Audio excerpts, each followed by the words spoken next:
In World War II, many of the planes that were sent out to the battlefield ended up crashing and burning and never coming home.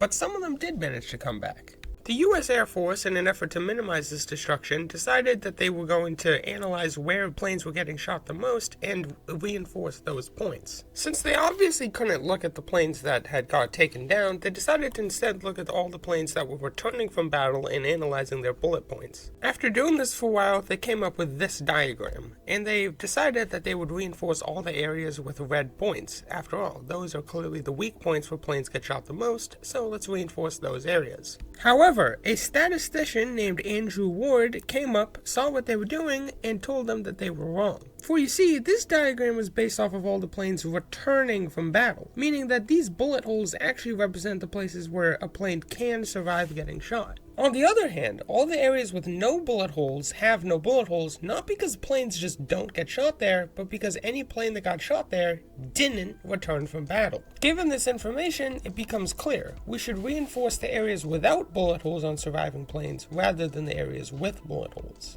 This error of analyzing survivors as a means of analyzing the whole group is a common thing that appears in many different areas. For example, imagine that 100 people try to do something and only 12 of them succeed. Now, on the outside, we can see pretty easily that this thing they're trying to do is pretty hard. However, since the 12 people who succeeded are probably get talked to, interviewed, and overall known way more than people who didn't, as those people will probably keep to themselves primarily about it, it gives the false impression that the thing they did is actually pretty easy.